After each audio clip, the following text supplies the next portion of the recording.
Training the dogs is one thing, but training the people, that's really where it is, because now they can be better to their dogs. Their dogs can trust them more, and they're going to be more successful. And I've done a lot of coaching of people at nationals, and it's really what turns me on, is putting together the dog handler combination and helping them understand each other. And well, success is bound to happen when you can do that.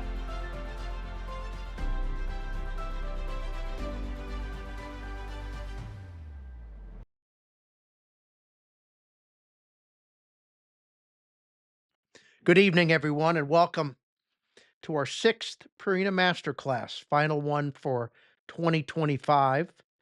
And thank you for being here. And thank you, Purina, Carl Gunzer, Ray Boat, and everybody at Purina Pro Plan to make this possible. We've been doing this for a number of years. We've had some great guests, and tonight is no exception. So, and just a quickie for you guys. The bottom of your Zoom screen, you've got a chat box and you have a Q&A box. Give us a shout out in the chat. Tell us where you're from. Say hi. That's great stuff. Also, when you put a question in there, and I'm sure you'll have some, there we go, right there. That's what we want to see. And we got Sandy from Oregon. Hello, Sandy. And the Q&A box is right down there next to it. So if you've got some questions, here we go. We've got some great people joining us here. Here we go. We got Billings, Montana, Cincinnati, Alberta. There we go. You guys are popping in good now. Zach from Jersey, Pete, Minnesota, and awesome. Jupiter, Florida. Penny from Wisconsin. So Winnipeg. Good stuff, everybody. You got the trick. Well, all right. There you go. And good evening, like I said. And this is our 6th and final Purina Masterclass for this year. And again, like I said, it's going to be a good one. And well, the Smiths, quite a legacy. And we're going to hear more about that. And I'm going to go ahead and take this opportunity to welcome Ronnie and Susanna Smith.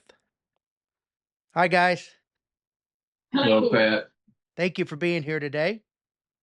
Thank you for having us on here. We're super excited. And let me make sure I'm in the screen here. So how's the weather in Oklahoma these days? Well, it was 14 this morning, but it warmed up to about 50 this afternoon. So it's going to be in the mid 50s for the next 8 or 9 days. It'll be just perfect. So are you training, hunting? Are you the plumber that never has leaky pipes? You never get to hunt anymore?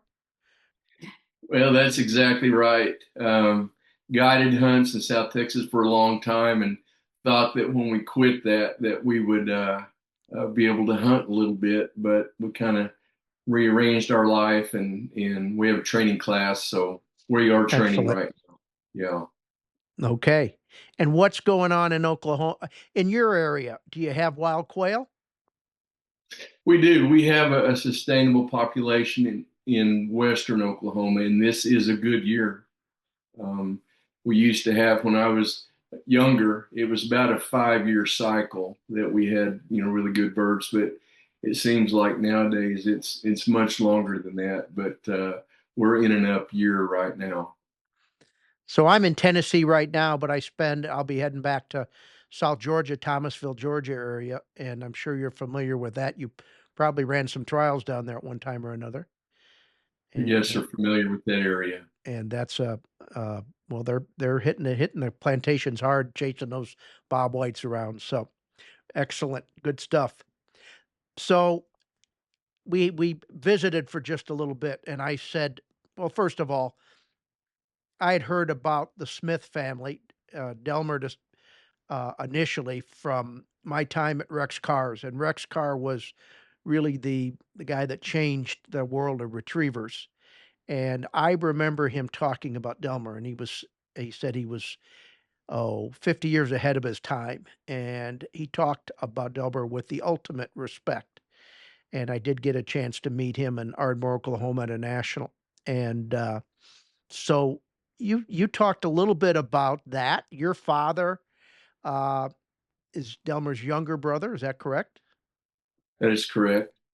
Tell me a little bit about that, about the beginning of all this. Enlighten us a little bit because I know some of our audience would be very familiar and some not so much. Yeah, so this all started in Big Cabin, Oklahoma, which is in the northeastern corner of Oklahoma, and that's where the Smith boys were born and raised. And that area had a lot of professional trainers there. There were a lot of game. Um, there was a lot of oil money in Tulsa, so there were a lot of trainers. We figured that there were 32 professional trainers came out of that time or that area over time. So my uncle Delmer went to work for a trainer, and he would come home and work problem dogs. They would give the kids the problem dogs, and so him and my father would work on those dogs and try to figure out how to make them better, and kind of created a whole different thought around bird dog training for that time. So he definitely was 50 years ahead of his time. And I experienced it a little bit. We used to call it conventional training versus collar training because when the e-collar first came out, Rex was, quite worked with Tritronics quite a bit, and the change wasn't so well received in the world of retrievers. And you communicated that that was similar with Delmer in the beginning as well. Yeah, that's exactly right. You know, he was doing something that was different, looking at training these bird dogs in a different way, and it was not well received. Nowadays, we have caught up, and our training methods have changed, and really revolutionized the bird dog industry.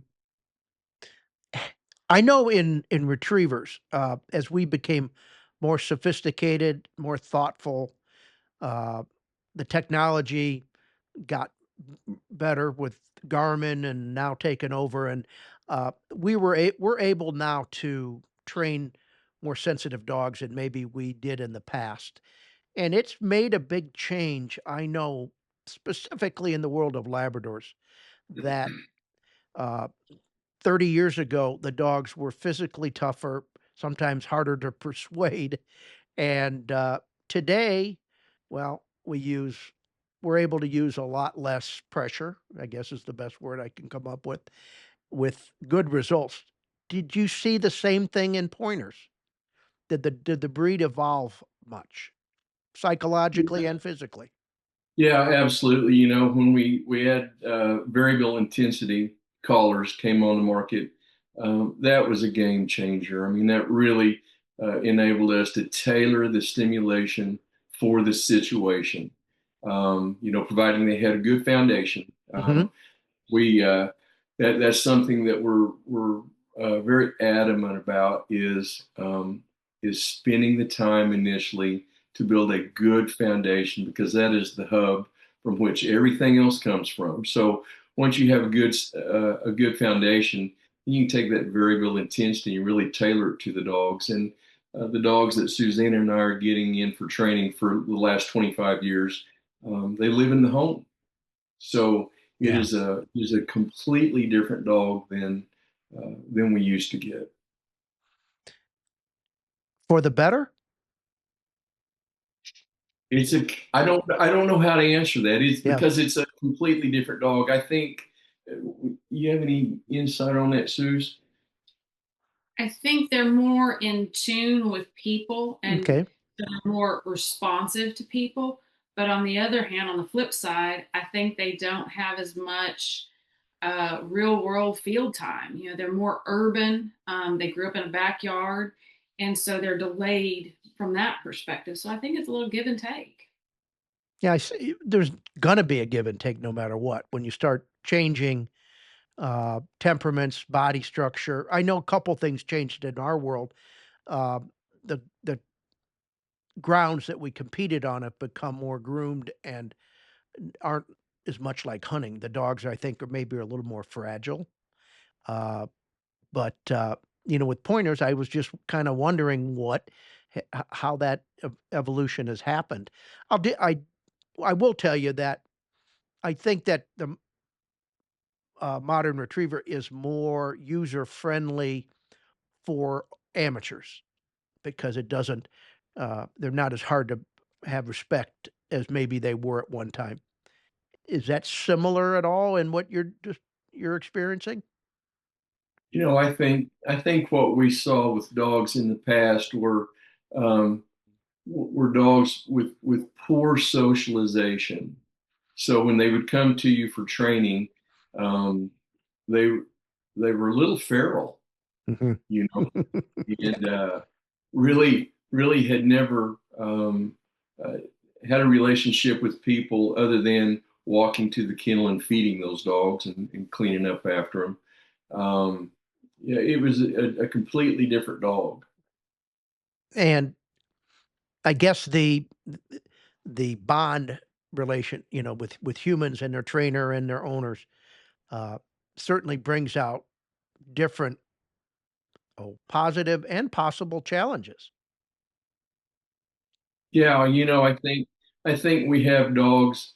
If if these dogs before they come to us um, have had some parameters set where Mhm. they've learned to mitigate stressors, right? Those dogs seem to be able to join up with you, like Sue said. It's a different relationship, and those dogs seem to be able to really join up with you. Where again, the dogs in the past, you didn't have that kind of relationship. It was more of a working relationship, um, and and quite honestly, the way a lot of those dogs were treated, it was more of a fear-based relationship. Mhm. Well, that certainly was my experience as well, and you said one of the things that Delmer did was maybe not as well received is he wanted to get inside their head more, and he wanted to ask, questions like, "What are they thinking?" and that kinda stuff, and some of the, older generation at that point didn't like what that sounded like. No, that's right. It was that was training with the flushing whip, back in the day, and he was doing things differently and thought about it differently, and that's how we were all raised. Tell me a little bit about your team, you and Susanna. Susanna, what did you grow up with hunting dogs? I did. So I grew up on a ranch in West Texas, and we had cow dogs, and we had some lion dogs. My mother had some bird dogs, so I was around it a little bit. And that's how Ronnie and I got together. It was my short hair brought us together. He trained her, and then we kept training her. I just think we didn't get her trained. So We worked on her whole life. so you had herding dogs. Would you have healers or border collies, or what kind of cattle dogs did you Um, have? we had we had a hodgepodge. Yeah, we had some healers, had some Aussies. And my mom had Weimaraners that she was field trialing with. Very cool. So, but you said your mother, in that, I mean, I'm not saying but in that era, that's probably a little bit ironic, is it not? Probably, I never thought about it. Probably, yeah. Not so much today. I mean, the majority of my clientele are women, and me personally, very often, I think that so many of the female trainers are more intuitive, maybe, uh, than a lot of I see husband wife teams come in, and so often uh, the wife, the female, is a little bit more intuitive to what the dog's thinking and going on. And sometimes for me personally as a coach, oftentimes a little easier to coach than some of the men that are maybe have had a lot of success in other ways and don't like to be told that they're doing something wrong. Yeah. What is your guys' role? Do you one of you specialize with young dogs and older dogs, or do you pretty much work side by side? Give me an insight into what your program looks like and what a day looks like. Well, we are head kennel washers, head trainers. I mean, from the bottom up, we do it all. So it's just Ronnie and I and our kids. It's a family business. Absolutely everything from feeding in the evenings is all family oriented. The kids help us. Uh, Everything is just us. So it was very common, and maybe you did it at one time. Do you travel in the summer to go to the prairies or Dakotas or uh, Saskatchewan, Alberta, that kind of stuff, like a lot of pointer trainers do? We used to be on the road about what 6 months out of the year, and we bought a new property in northern Oklahoma, and that was about when we decided that we were going to stay here and really just focus on producing bird dogs here. And we don't travel much except for seminars anymore. Well, like I say, I talked a little bit. When did you quit competing in field trials? We never. I All of our time was spent in South Texas. In 1979, my family, my father had pulled away from field trialing. My cousin Tom had backed off, and my cousin Rick, and that's when the King Ranch had opened up Okay. their country to leases. So there were a lot of corporate leases that took place during that time. So, and nobody had the dogs. So my family went down there and we started running hunts for those companies, those corporations, and that's really kind of when the field trialing went away. It paid much better than the field trialing did. So I spent my whole life in South Texas from 1979 and quit guiding in 2021. Oh, wow. Okay. Very cool. I mean, I spent quite a bit of time in Texas, but I never got to the King Ranch. And uh, so that, but I've heard certain amazing things about it. Are they still producing quail down there? Yeah, they're it's like anywhere, Pat. There are great years, just hard to believe years, and there are years that are terrible. Nobody ever talks about the terrible years. We can talk about the years where four trucks or four guides were doing 100 coveys a day. We were harvesting 10,000 wild birds a year, but I'm not talking about the days that we were doing 0 to 2 coveys a year, and there were plenty of those years. That was Wow. just tough. Is it? Oh, I mean, yeah, I think of different parts of the country. So much of it is weather during nesting season and that kind of stuff. And then you think of grouse going through cycles, and it may be predator based, may be weather based, and so on and so forth. What changes in the worlds of quail? What is, in your opinion, the biggest reason for that fluctuation? Yeah, I know in South Texas, I think the reason that they could come back from bust to boom so quick is their breeding season was so much longer. There were many years that we would see the first week of February, our birds had paired off. We still had a month worth of season to hunt, to guide, but those birds would start pairing off in February. And then I've seen 4-week-old birds the second week of December. So there's just a huge window, providing they get the rain, to reproduce. So, boy, things can bounce back really quick there. The timing of the rain is critical in Texas for everything. Or lack thereof, I guess. Yes. Well, talk to me a little bit about how the the Smith family technique has evolved over the years. Uh, how you've taken what your uncle and father taught you and evolved from there. Right. So we're real focused. Our training format is a 90-day program. Mhm. And we bring the dogs in, and that 90-day program is broken up into three separate months or segments. So the first month is foundation. So that's where we focus on. It used to be called yard work, right? But Mhm. we call it foundation training now, and um, it was always uh, very controlled environment work. It's not turning dogs loose and shooting birds over them, thinking that you're training a dog. It is spending the time with the rope in a super controlled environment, um, making happen what you want to happen. And then just through repetition, that becomes a conditioned response and eventually becomes learned behavior. So um, I think, uh, um, again, the introduction of the e-collar Hmm. uh, has really, it's just an extension of the rope. You know, when you can Right. take that mechanical cue of the rope and get a conditioned response, and then go to the remote cue of that e-collar and get those same responses at distance in real time, um, has really been a game changer. Um,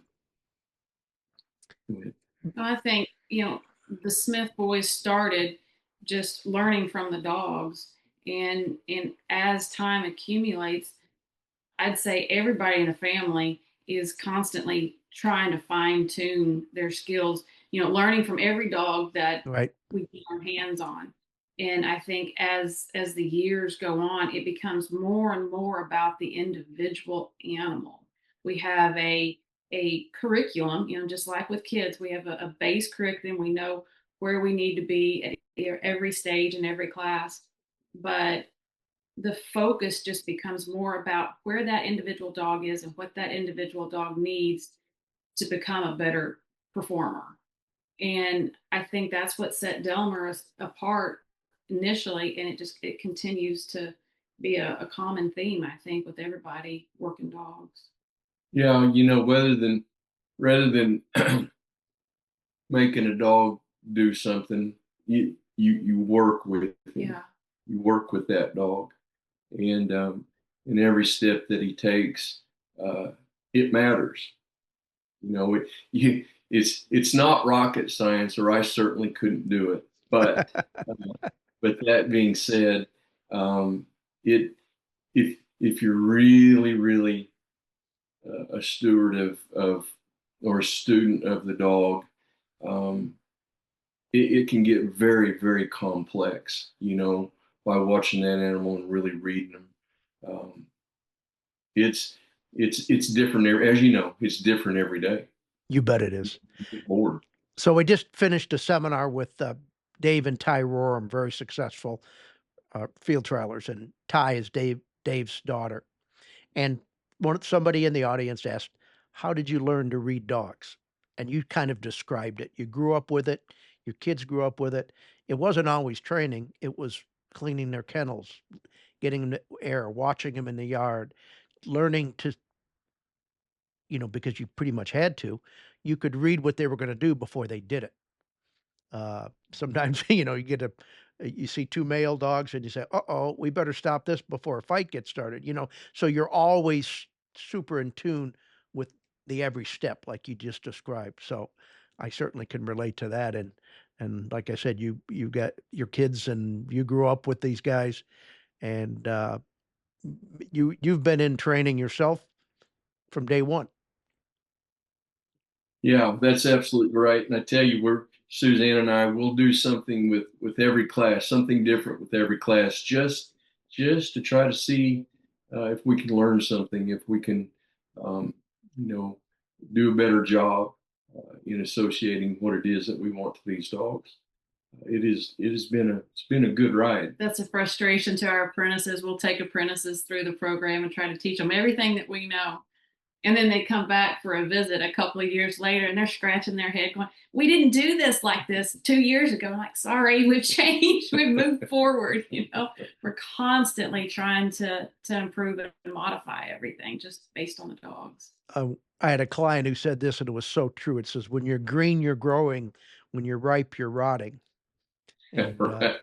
I like yeah, that. True to that. so you're right. And I heard you say it, and I think of it all the time. Um, I bet you many people say, "Well, what are you going to learn that you don't already know?" And you said, Every day, every day you look at a dog and an owner, and you're trying to sort out what's motivating the behavior. Is it environmental? Is it the dog itself? You're a psychologist, really." Right. And in behavior, and you're trying to figure out what could I do to motivate this dog to try harder and give me all the talent that they've got inside of them. So that's certainly, and that this is a school you never graduate from. It really is. And that's what's exciting about it. You start talking about the lead, and I had it written down here. So tell me the story of the Wonder Lead, because and we use it, and but the first time I remember seeing it was when I met Delmer in Ardmore, Oklahoma. I said, "What is this thing all about?" So tell me a little bit about that. Yeah, so my family were ropers and bull riders, and that Wonder Lead was derived from something called the piggin string, and that's Hmm. what you would rope calf and tie, well, calf or steer, and tie his legs with, and so those were always laying around, and we got to picking those up and using them for leads, and realized that. That it had good release. We were Hmm. getting good association, right?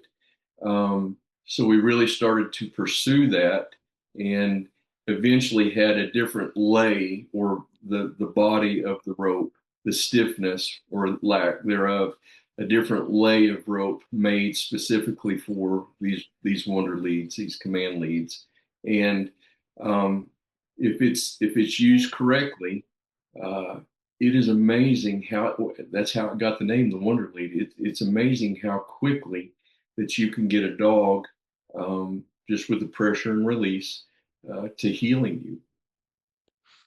Well, and like you said, it's so many people when they think of the e-collar, they think of this. It's a severity thing or it's something like that, but it isn't. It's an extension of what you just described with the Wonder Lead, and it is the timing and um,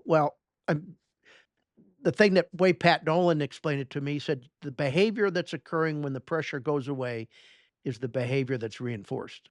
So it's all about timing. And like you said, that Wonder Lead kind of springs away. So when the dog responds, the pressure goes away and you're rewarding the response that you're getting at the time. And in that instance, when the pressure goes away, they're not pulling on it. That's right. That's right.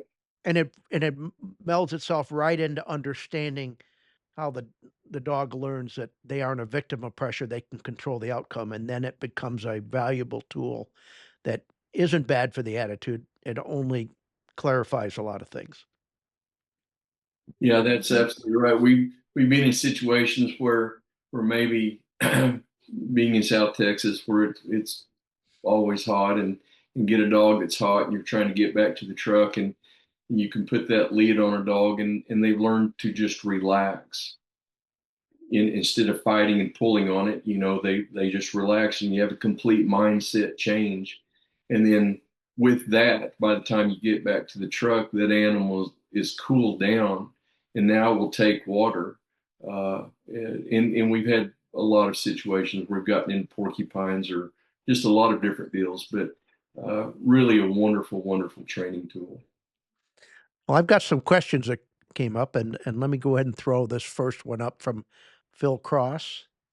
And Phil says, I've heard pointer trainers will leave a dog staked out and only train that dog once it is relaxed. Are you familiar with this? And if so, can you explain how this affects the dog in training?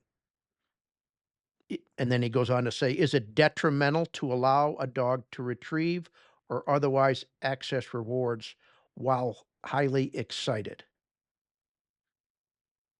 Are you able to read that question? Yes, sir. Yeah, so I'll address that first part. The stakeout chain. Let me say this: that if you use just a stake with a short lead, um, you can teach those dogs to just run circles, just an incessant, mindless circle, and that dog will never settle down. And then if you take him and put him on a tie out chain, whether it's a cable or a chain, he's going to repeat that incessant circling, and it's a worked up kind of mindset, right? Um, that the way that we use the stakeout chain is really as the classroom. So we'll put dogs on it, and we'll go work birds, or whatever it is that we're doing.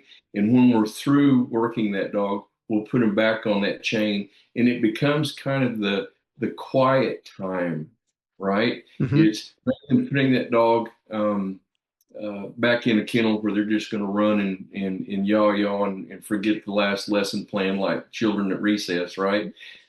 We put them on that stakeout chain, and those dogs really learn to submit to that and lay down and relax and have, again, what we call the quiet time.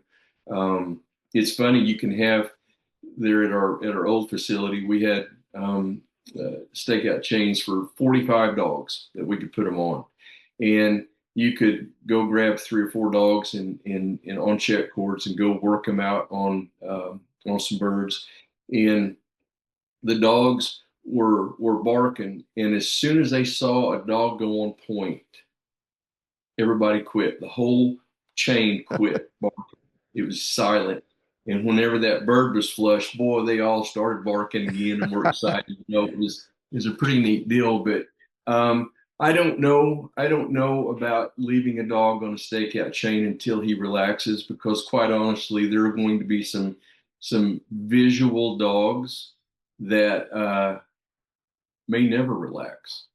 I think the way that you're going to relax that animal is you're going to get his attention, right? Hmm. And start trying to teach him something, get his mind to engage. Yeah, I think the premise behind that is absolutely right, in that you want a dog composed before you try to start training, because a composed dog is one that can learn. An excited or reactive dog is not thinking, so they're not going to learn as well or learn as much. So if you do have success by putting a dog on a stakeout chain and they relax and calm down, then you are starting with a mind that you can work. But like Ronnie was saying, that's not automatically going to settle every dog down. They may sit there and chase, watch butterflies or, whatever, and never settle down. Some dogs can't. So we start working on building composure as soon as we get dogs. We want to teach a dog that when we go to them, whether it's on a stakeout chain or whether it's in a kennel or a crate, that's the time that they compose. And we work on that every day with dogs, because we want them to get in the habit of composing as soon as it's class time, so that they can think and they can learn and they can absorb. So I think the premise behind that has a lot of value to it, but it Very doesn't cool. work. Okay, our next question. Can you talk about the LU pointers? What do you want to talk about the That's LU pretty pointers? broad. Well, maybe the history. Lynn Jordan asked that. Well, Whaley? Bob Whaley Yep. is the gentleman that in LHU is Whaley spelled backwards. The LHU line has been around for a long time. We like the LHU line of pointers. I like the way they look. They're put together right. They're beautiful dogs. Um, and as far as training goes, I think they're a dog that you've got to really pay attention to them. Mhm. I'm not going to say that they're a more sensitive dog, but they're a dog that they're typically not a hard-headed pointer, Okay. right? So they're a little bit different kind of dog to train, but we love the LQ line of dogs. Yeah, I think they can be a little bit deceiving, because they do, in appearance, typically they look very bold. Yeah, they do, don't they? Yeah, that was my first impression.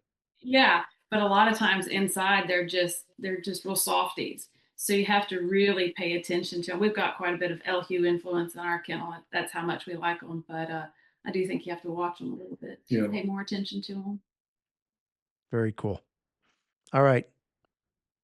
So Russ Patton says, didn't Delmar consider a check cord your initial contact to the dog starting out? Or is he thinking the Wonder Lead? Well, that's yes and no. Yes and no. That's one of the things that has evolved to, back in the early 70s, when Delmer was training with the check cord.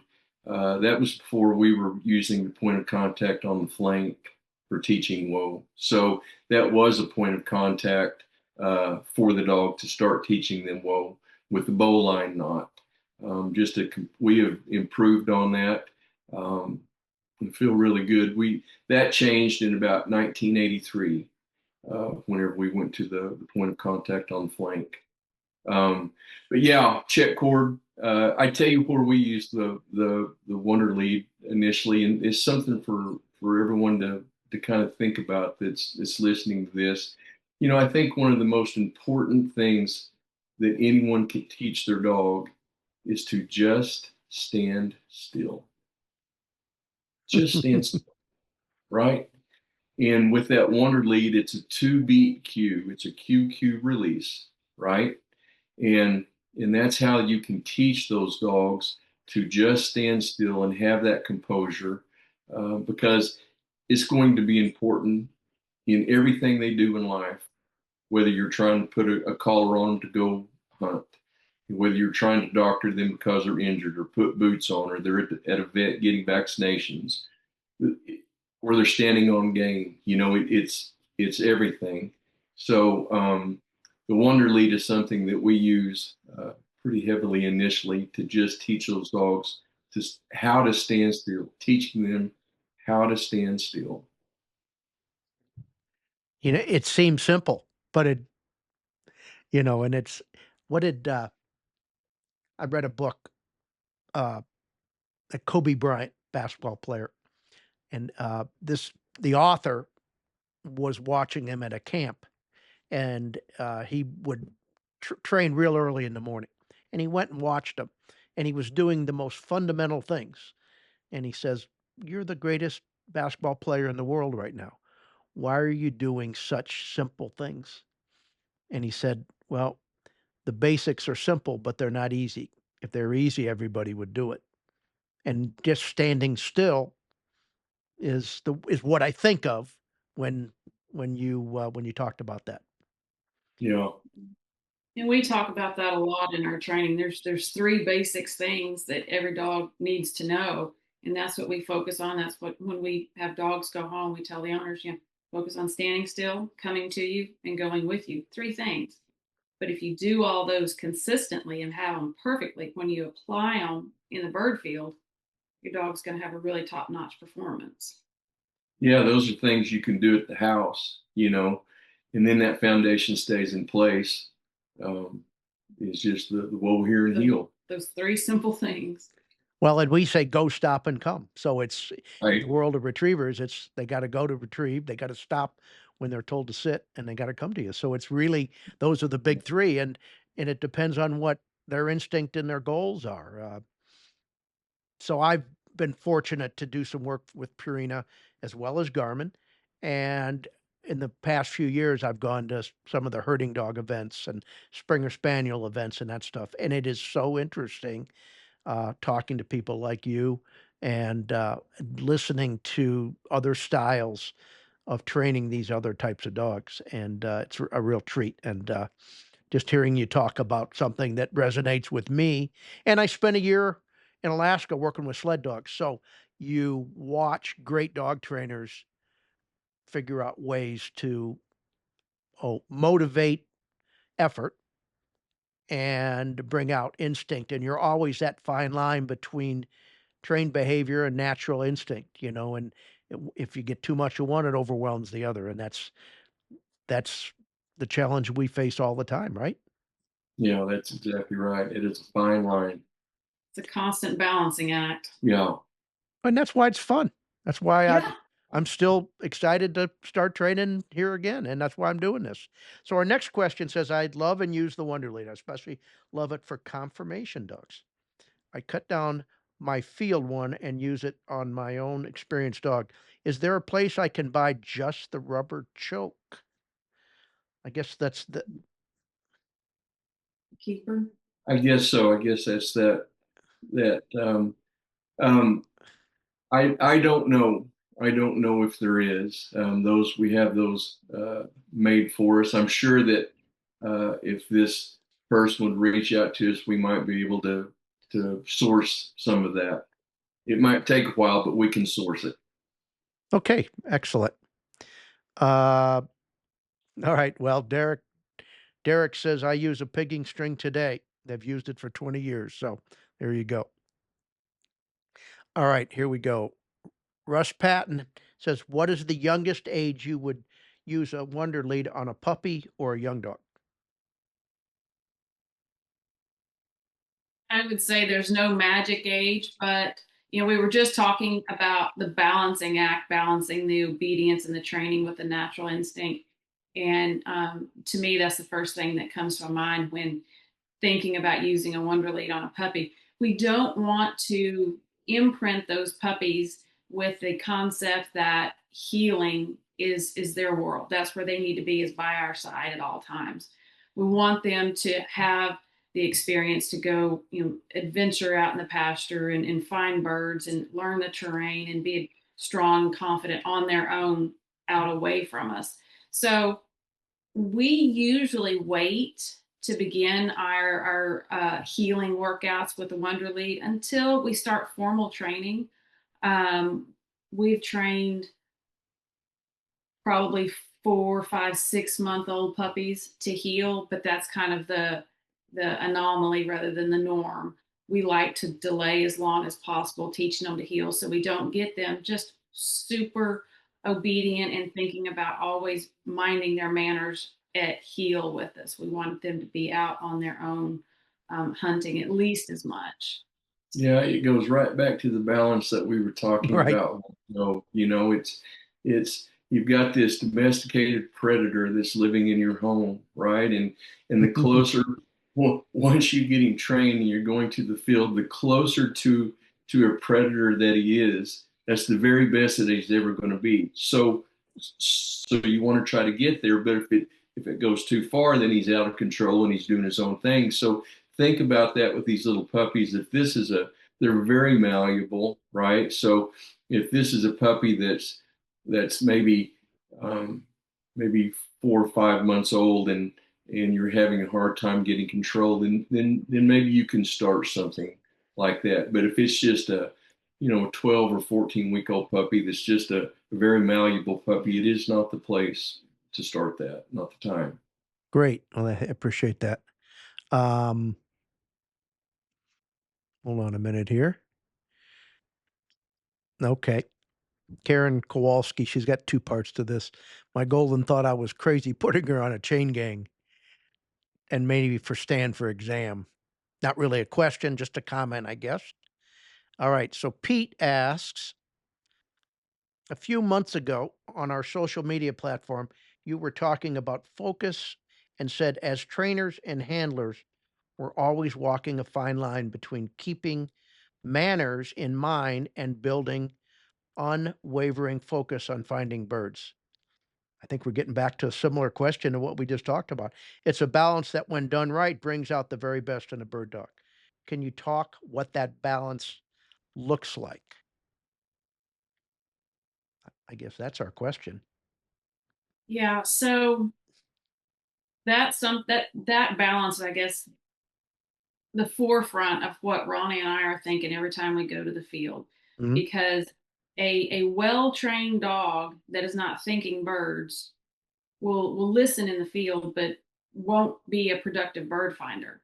So their training has to be in place, but there still has to be that focus and that drive, that autonomy to go find their own birds, and it's a constant give and take. So even with our older seasoned dogs, if we don't give them that opportunity to go find birds and we're just working on obedience, we can go through a season where our dog just really isn't at that 1% where they could be. They're not finding the birds that they could because they're thinking more about us and the manners that we're asking of them than they are thinking about going out there and independently finding their own birds. So it's not just with the puppies and the formal training young dogs. It's all their life. We're always balancing that to try to make sure that the training and the drive are equal. I mean that it could be anything, rather than let's say rather than looking at your dog and thinking, why isn't my dog finding birds? Well, is it because it's lack of focus? And if so, why is it lack of focus? Is the cover too much for him? Okay, that has an effect. Or is it because you're running a first year dog with a seasoned dog, and now this first year dog has a kind of a subservient mindset? He's hanging back in the shadows, waiting to honor. He's not going to find many birds. So there, always ask yourself why. There's a lot of variables um, on that, maintaining focus and intent on finding game, but being mannerly too. It's a that's the neatest part about this whole thing is working this animal and having all of that in mind, and things are happening in real time. So always watch your dog and think about the balance. Nothing is ever static. Nothing is ever consistent. I've often said, when you get to the more advanced stages with the dog, it's like taking a wing nut, right? And you tighten it down, and you're like, ooh, that's just right. And then 4 more steps, you have to back off a quarter turn, and then maybe 200 more yards, you have to tighten at 3/8 of a turn, but you're constantly tweaking this to keep that dog at the highest level of performance. And and you're responsible for that mainly. There's not many dogs that can go out there and do it on their own at a high level. There requires some management and timing. Um, it's a two-party deal. I mean, it's a partnership. That is cool. I mean, I think of that all the time, and I can just relate to the world I've been in. So let me, all right. So there was a second part to a previous question. It said, the second part of a previous question, is it detrimental to allow a dog to retrieve or otherwise access rewards while they're in their highest excited state? How do you find this balance? I guess I would ask, before you even go into that, you can be highly excited, but you could still be mannerly. Mhm. I mean, in our world, one of the things we've run into in recent years is barking noise, and on retrieves, and while birds are being, and that's really gotten to be a problem. So I'm sure that's a little bit about what this is about, is trying to figure out, all right, uh, sometimes you're trying to correct it, or sometimes you're trying to just not reward it. I guess is what it amounts to, right? Sometimes you're actually directly trying to punish a behavior, is what, maybe that's more of an old school, or you're trying to make sure you're not rewarding bad behavior. I think that's what the question is about. Right. Yeah. I think what you just said is exactly right. If you're if you're feeding that behavior that you don't want, then obviously that's not what you need to be doing. Right. So a little bit uh, difficult to give a definitive answer for that. And something to think about too on the retrieve. Yeah, in the real world, you may not have that ability to make that determination. If you're on a hunt and somebody shoots and your dog is out of control, well, that's, you just got to go with it. But something to think about is keeping that dog composed leading up to that moment, Okay. rather than Perfect. letting your dog run, nearly in the field and not handling it, and then being unhappy because it's out of control and the bird work. Sometimes just a little more handling before you get to that scenario changes the mindset, and they're able to compose more, and then therefore they're able to handle the retrieve or whatever it is with better composure. Yeah, yeah. I mean, I think of one of the things is in reading dogs is reading the early warning signs of the erosion of behavior before it gets out of control. That's kind of what you were saying. So you manage them a little bit, you make them handle a little more, and turn with you a little bit more, and you create a more compliant state prior to that exposure. That makes perfect sense. Okay. Can you cover understanding the scent cone of running bird dogs? I wish we could. We're still learning. That's something that that nobody knows. Nobody knows, understands scent. We have been again students of that for a lifetime, and some days you find them, and some days you don't. It is here are some things that come to mind on scent. If you're on unlevel country with a pointing dog, right? Um, and you have a dog point, but you see a hill up the road a little bit, say 100 yards, say 150 yards, and you walk in and flush and don't produce anything, and you relocate that dog, you release him to go relocate, and he works up, works up, works up, and then he's in the middle of birds, and you don't understand how could he have pointed them so far back initially and then be in the middle of them now. Again, it was that void, that depression, right? So there's something with scent, right? The other thing is, I remember we were in Canada one time, the wind was blowing 40 miles an hour, and I told everybody, I said, this is ridiculous. There's no reason to go out here and fight this wind. Go. Yeah, and they went out and had the best day that we had all month. I mean, found more, and I don't understand it because the last 42 years that's not the case, but this one day it was the case. I don't. Again, I made my living, and so Sue's with dogs in scent, and nobody knows. I think for working dogs, one of the things that I have to remind myself of, and I know Ronnie and I talk about it quite a bit, is to slow down because we walk by a lot of birds because we're trucking, we're covering country, and we're pushing our dog. I think hunters do that a lot. And the other thing is to slow your dog down. I know when Garmin first came out with the tracking collars, and we actually knew how fast our dogs were going.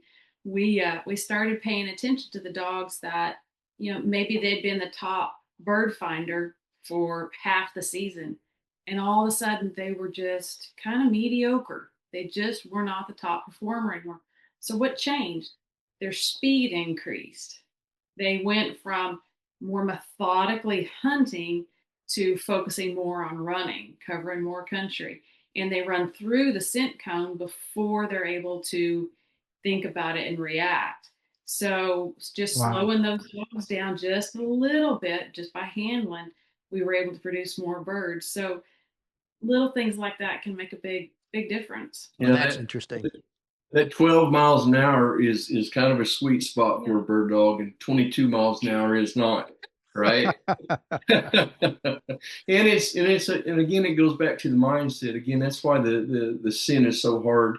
When Susan and I set a course, and we'll run, maybe 20 dogs through it, and there may be one bird that no dog even gets birdie, doesn't even know the bird's there. Dog after dog after dog. Why can't they smell that one bird? Who knows, right?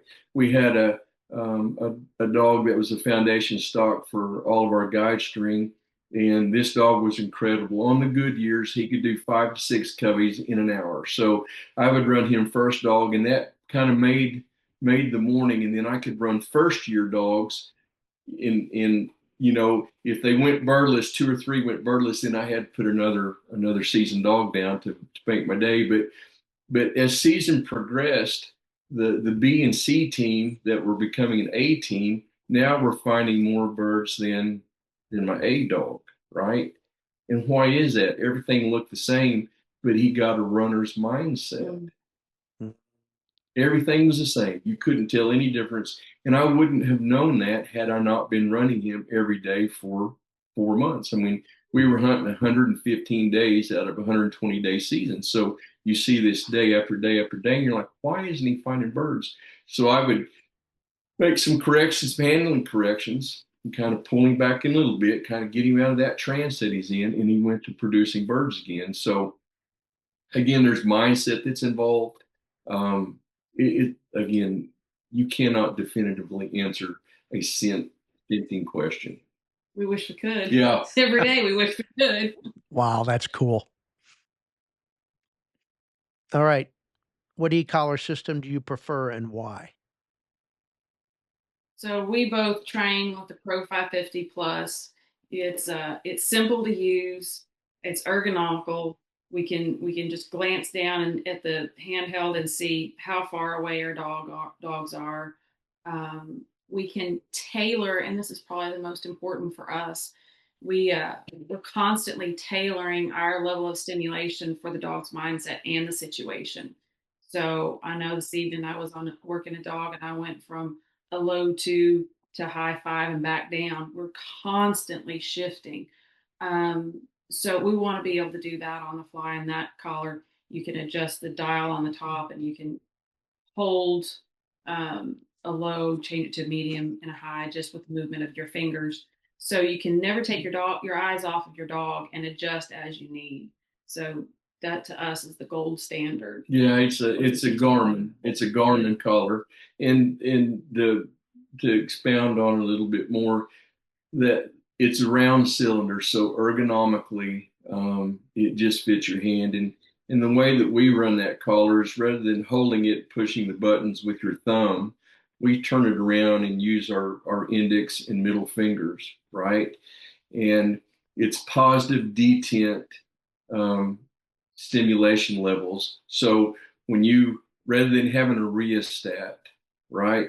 You have a rheostat, and then you've got to look. I'm 63, right? I can't see those little hash marks without reading glasses. And it's not an LCD screen, because then you've got to look down and turn. And when you look up, think the situation may have changed.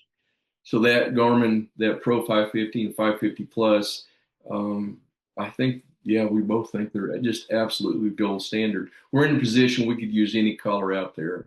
And we use that color for a reason. We feel it's the best.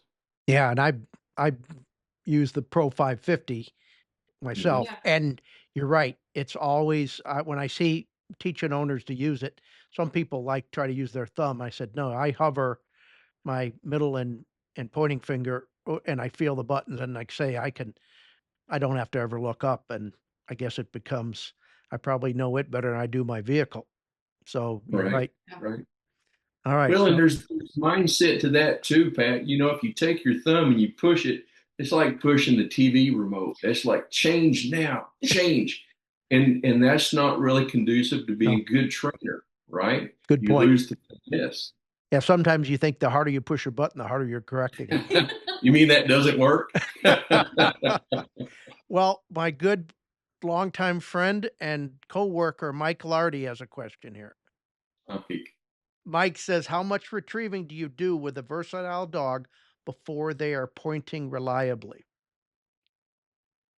Yeah, you know, I think the retrieving is, and with the versatile dogs, let me say that it's much easier. The retrieving work is much easier um, as a general than it is going to be with English pointers and some other breeds. But I think to imprint those dogs initially with retrieving is super beneficial, right? Um, but I wouldn't throw a whole lot of marks or bumpers for that dog. I wouldn't throw too many, I guess is what I'm saying. Enough to imprint, enough to kind of get an understanding, go to the field then and start steadying that dog up. Very good. And Mike has a second part to the question, and it says, "Do you limit retrieving with a versatile dog before they are pointing reliably? What if what if the retrieving is on water? Is that any better?" No, I think the water is just more convenient for you, allows you to use that dog in more situations. Versatility, obviously. You can go shoot ducks in the morning and shoot birds in the afternoon. What we have to focus on, or not focus on, but pay attention to when we're working on a lot of retrieves is making sure that we're not teaching a pointing dog to be visual. Yeah. Again, it's all about balance. So we want to make sure that at the same time, we're teaching them to use their nose and not just rely on their eyes. And I think the water even more accentuates that visualness. A lot of the versatile breeds that we've dealt with um, enjoy the pursuit and catching of game, right?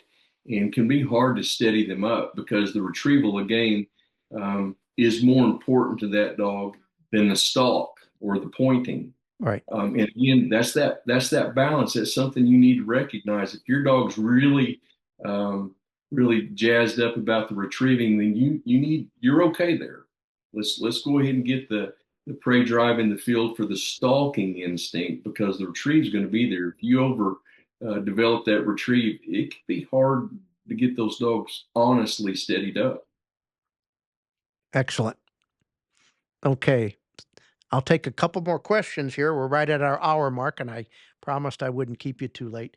How have you worked with a dog that was not imprinted on birds the first year of their life and got a delayed start due to no access of birds and dead of a horrible winter? I guess late starters. Has that been a problem with dogs, in your opinion? Absolutely, it's a challenge for those dogs. There are definite windows of opportunity as you work young puppies. We're teaching or taking puppies out on birds, before they're going home at 8 weeks. We're really showing them the behavior that we want. We're introducing them to the situations that they're going to have to perform in later on at super young age. And then, we continue that throughout their first year or so. So there's a lot of lessons that they can learn, how to work scent, navigating the terrain. And so those dogs that come in that haven't had that opportunity, they're behind in the game already. Not to say that they can't become a great dog given a lot of opportunity, but they've definitely missed some of those windows, and maybe they may not be the dog that they could have been had they had that. Yeah, and if it's a dog that, if we're talking about a specific dog that maybe, while that dog has been in the house, is running through the house, looking out the windows at the birds flying around, then you're probably going to be okay when you go to introducing that dog to birds in the field, because that dog's already kind of got a basic understanding, and obviously very prey driven, highly prey driven dog. But if it's a dog that has not shown much interest, then it gets very difficult to put rules or establish manners on game if there's no desire for that game. Excellent. All right, I'm going to take two more questions. One is from another good friend here, Jennifer Broom from Hey Jennifer. And Jennifer says, "Hi Pat, Ronnie, and Susanna. I'm always amazed while hunting and guiding how much more sensitive my German Shorthair pointers are in general, can lock up on a point and bird. Yet when I send my very experienced cocker or labs to flush, they have no where the nose they have no aware where the nose is accuracy. This has been my observation for over 20 years. What's your view on this? The nose capabilities are so different." And get Jennifer, if I'm not sure if I'm reading that question quite right. Yet when I send in my very experienced cocker or Labrador to flush, they have no awareness of where their nose isn't as accurate, I guess. This has been my observation. What is your view on this? So I guess he's just saying their German Shorthairs noses, they're a lot, do they have a better nose, or are they just more sensitive to the scent as compared to a flushing breed or a retriever? I think that's what she's I saying. don't know. I would say it's would be more of a mindset. Like we talked about earlier, to me, a more methodical, composed animal is going to be able to work that scent better than one that's running fast and outrunning their nose. Yeah, and I'll even say this. We run across, and I don't know if this is applicable for Jennifer's question, but something that just came to my mind. We'll see dogs, or you'll hear of dogs that have just fantastic noses, right? Mhm. Um, it has been our experience, and it is my belief. I won't throw you in there, but it's my belief that all dogs have the same nose. There are dogs that learn to work scent more proficiently than others, but they all have the same nose. What we see is those dogs that are pointing birds back further than all of the other dogs consistently. It's a cautious mindset. It's not that they have any better nose. It's just a cautious mindset. That might be what's going on there, but it's sure something to think about. Because if you see, and two, if you're steadying your dog up and then all of a sudden he's like really broke, you need to back off. He's telling you that he's feeling a little bit of pressure. If he starts to point his birds back a long ways, it's a cautious mindset. So that's something you need to pay attention to.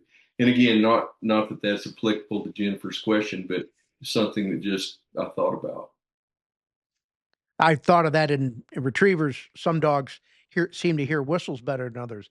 Is it because they're listening harder or they hear better? And I'm thinking, or some of these dogs, you're right, seem to smell better. Are they processing the information more efficiently because of the mindset? Probably. Yeah. I feel quite the way you do. Here's our last question. Do you force fetch dogs and how do you do it? I'm assuming, they talking about the toe hitch versus ear pinch versus just more of an e-collar positive reinforcement? What's your style for force fetching dogs? We haven't force fetched a dog in quite a few years now. We really focus on the natural retrieve. Um, all of our dogs that go through our basic training, that's what we're doing with them. To do a trained retrieve with a pointing dog, and really get a good foundation is pretty difficult. Um, it's something that I think messes up a lot of dogs when it's done incorrectly. And I would definitely do it. We definitely believe to do it after your field work Yes. is completed. Do not force fetch your dog, your pointing dog. Do not force fetch your pointing dog first. Do not do that. Get him steadied up in the field. Then, if you need to force fetching, you can. If you're field trialing and it's mandatory retrieve, you've got to complete the circle of training. Excellent. Well, I'm going to shut this down because we've hit most of our questions. And I want to thank both of you for taking time out of your busy schedule to spend it with us and you're generous with your information. And I appreciate you being here. Truly enjoyed listening to you talk about the history of the Smith legacy, and talking dogs is always great. Will you be at Pheasant Fest this year? We will. Yes, sir. Yeah. Well, good. We'll be Robin and able to I wear will the be. dogs to I think Robin's going to come along, and I'll be there on behalf of Garmin. And so I look forward to seeing you both. Yeah, Great. absolutely. Us too. Thanks for having us. All Thank you right. very much. Well, Happy New Year to you, everybody at home. Thank you for indulging us and the chance to talk dogs in an evening.